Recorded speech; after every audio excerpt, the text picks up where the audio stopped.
Well, speaking of badass bitches, the next person that comes in this opening sequence is Dakota Johnson. Now, I'm going to pause here. Yeah. Because I want to be careful. Uh-oh. To open a line of questioning.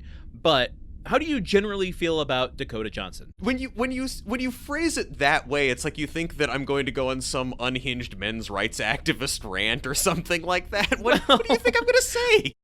I don't know. I mean, there is kind of a like Anne Hathaway, like all these people that I feel like don't deserve kind of the hate that they get. So I just wanted to be careful about like. Do I come across as okay? I am a hater, but I feel like you are a hater, but I don't think I just fling it at like random celebrities. Okay, it's not. I realize I'm talking directly to you when I'm addressing big topics like that. I'm kind of addressing the listeners as well. Let's all be cool. I see. When we talk about actresses and actors. Yeah. And people. I'm not the problematic and one another one. and human beings. You listeners, you're the problem, not me. We're all the problem. That's the problem. Thanks for listening to our show, everybody.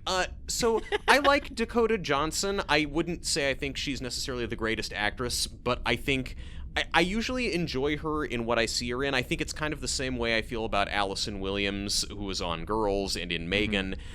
I don't necessarily think she has incredible range as an actress, but I think she's really good in the roles. She's very good at playing a specific type of person.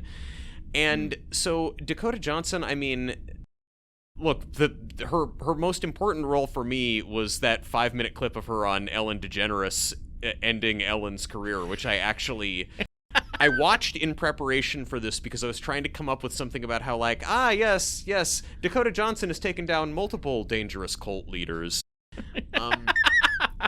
So that love to dance. That love to dance. I love it when Ellen would put on Deep Purple and just kind of gyrate. So I don't know. I think that she's good in this movie. I think that her character is one of the more underwritten characters in the movie. Yeah. How do you feel about Dakota Johnson? I love her. I think she's got such a great take no shit personality. I think that she does have some range. She hasn't been given a lot of well, let me rephrase that. I haven't seen a lot of opportunities given to her to really extend that, but like the type of character that she often plays, not always, I've seen her find different depths within that character, depending on the film you're watching. Last year, I just happened to coincidentally watch like 3 Dakota Johnson movies in a row, not knowing she was in them. 50 Shades of Grey, 50 Shades Dark, or 50 Shades Freed. Son of a bitch. I had no idea she was in all 3 of them. I thought she was going to like die off or be replaced in a classic Bad Times at the El Royale situation. I watched her in, I think it's called Cha-Cha Real Smooth. And then I watched her in The Lost Daughter, like back to back, not knowing that she was in The Lost Daughter.